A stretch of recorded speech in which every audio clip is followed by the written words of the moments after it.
అదే RTV app వార్తల్ని క్షణాల్లో చదివే అవకాశం ఉంటుంది. ఒక న్యూస్ పేపర్, ఒక టెలివిజన్ ఛానల్ మీ చేతుల్లో ఎప్పుడూ ఉంటాయి. ఆరోగ్య ప్రదాతగా ఆశేష భక్తజనం పూజలు అందుకుంటున్న అరసవెల్లి సూర్యనారాయణ స్వామి జయంతి వేడుకలకు అరసవెల్లి దేవాలయం మాత్రం అంగరంగ సుందరంగా తీర్చిదిద్దారు. రాష్ట్ర ప్రభుత్వం 3 రోజుల పండగ ఈ పండుగ నిర్వహించాలనుకోవచ్చు. దీంతో 40 రోజులుగా చేస్తున్నటువంటి ఆ గడియలు రానే వచ్చే ఈ అర్ధరాత్రి 12 గంటల నుండి మొదలు కాని జయంతి వేడుకలు ఏ విధంగా ఉండబోతున్నాయి? శ్రీకాకుళం నియోజకవర్గ ఎమ్మెల్యే గుండుశంకర్ మనతున్నారు. చూస్తే కనుక చరిత్రలో నిలిచిపోయే ఒక జయంతి వేడుక సూర్యనారాయణ స్వామి జరగబోతుంది.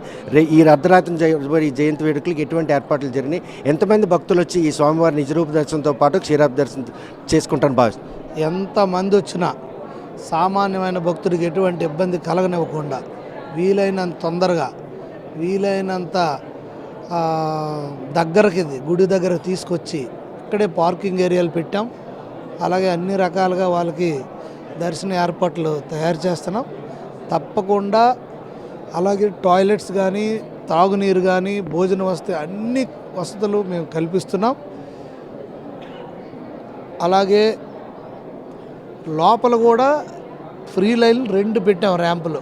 సో వీలైనంత తొందరగా భక్తులందరూ దర్శనం చేసుకోవడానికి మేము అన్ని ఏర్పాట్లు చేస్తున్నాం. బయట చూస్తే చాలా హడావుడి, ఆర్భాటం, సెక్యూరిటీ, చాలా లక్షల మందిలో జనం వస్తానన్నటువంటి ఒక ఏర్పాట్లు కనిపిస్తుంది. చూసిన వాళ్ళందరికీ కూడాను ఈసారి కూడా స్వామివారి దర్శన భాగ్యం కలిగే పరిస్థితులు, పరిణామాలు కనలేదు. సెక్యూరిటీ ఆస్పెక్ట్లు చూస్తున్నారు. వారికి భరోసా కలిగించే విధంగా ఉండాలని దీన్ని బయటికి ఎలా ఫోకస్ పెట్టడం? హడావుడి కాదు, ఆర్భాటము కాదు. గత సంఘటనలు పునరావృతం కాకుండా ఉండడానికి కోసం దానికి మేము అన్ని చర్యలు చేపడుతున్నాం. ఇంతమంది కలెక్టర్ గారు, ఎస్పీ గారు వీళ్ళందరూ ఇక్కడే ఉండి ఎక్కడి నుండి అన్నీ మాట్లాడి ఇవన్నీ చేస్తున్నారు అంటే అది బాధ్యతగా తీసుకొని గౌరవ ముఖ్యమంత్రి గారు ఏదైతే రాష్ట్ర పండగగా చేయమన్నారో దాన్ని బ్రహ్మాండంగా చేయాలని అన్ని ప్రికాషన్స్ తీసుకుంటాం. ఇవన్నీ కూడా కామన్ భక్తుడికి ఎటువంటి ఇబ్బంది కలగకుండా ఉండడానికి ఇవన్నీ చేస్తాం. దాతల విషయంలో దేవాలయ అధికారులకి దాతలకి మధ్యన ఒక అనిశ్చిత నెలకొని ఉంది. వారు అంటే ఆలయ అభివృద్ధి కోసం దోహదపడిన వారికి మాత్రం వారిని మరీ ఆలస్యంగా పాసులు ఇస్తున్నారు. మాకు ఆ దర్శన భాగ్యం కలిగే అవకాశం లేదు. బాధ ఎవరైతే అధికారికంగా గుడిలోకి అకౌంట్లో డబ్బులు వేసి డొనేట్ చేశారో వాళ్ళందరికి కూడా మేము ఈవేళ పాసులు ఇవ్వడం జరిగింది. అనధికారంగా వాళ్ళు ఏదో కట్టేసి మేము ఇది డోనర్ కింద మమ్మల్ని పరిగణించమంటే అలా పరిగణించాం. అది ముందే చెప్పేశాం. వచ్చిన ప్రతి డోనర్కి కూడా పాసులు ఇవ్వడం జరిగింది. కానీ వాళ్ళు మాత్రం ఇంకా పాసులు అందలేదని ఆందోళన కూడా కొంతమంది ఉంది. దేవాలయంకి వచ్చి తీసుకోవాలని చెప్తున్నారు. 100% తీసుకోవచ్చు. సాయంకాలం వరకు వాళ్ళకి అవకాశం ఇస్తాం. వాళ్ళ దగ్గర రసీదు ఉంటే తప్పకుండా తీసుకొని వస్తే రాత్రి 11 గంటలకు వచ్చిన డోనర్ పాస్ ఇస్తాం. 3 రోజులు వచ్చినా ఇస్తాం. 3 రోజుల పండగగా అరసవెల్లి సూర్యనారాయణ స్వామి జయంతి వేడుక జరిపించాలనుకో ఎమ్మెల్సీ కోడ్ ఆటంకం ఈరోజు అహర్నిశలు శ్రమించినటువంటి అదృష్ట భాగ్యం నోచుకోలేని బాధ ఉందా? చాలా ఆనందంగా ఉంది. మేము ఎప్పుడు నిరాడంబరంగా ఉండడానికే చూస్తాం. ఆర్భాటం చేసుకునే అవసరం లేదు.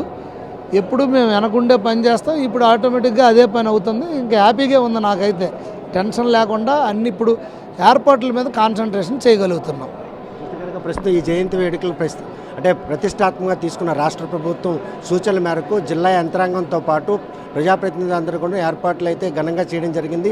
సాధారణ భక్తులకు శీఘ్ర దర్శనం భాగ్యం కలిగించేందుకు చేసిన ప్రతి ఏర్పాటు కూడాను తమను ఎంతో సంతృప్తినిచ్చింది.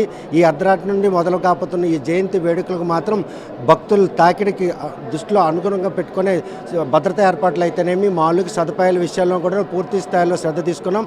కాకపోతే ఎమ్మెల్సీ కోడ్ ఆటంకంగా ఉండడంతో తమ చేతుల మీద జరగవలసినటువంటి ఆ కార్యక్రమాలన్నీ కూడా అధికారులు చేపడతారు.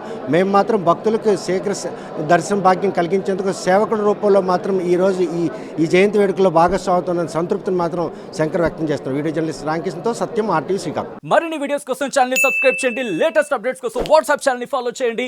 అండ్ లింక్ డిస్క్రిప్షన్ లో ఉంది.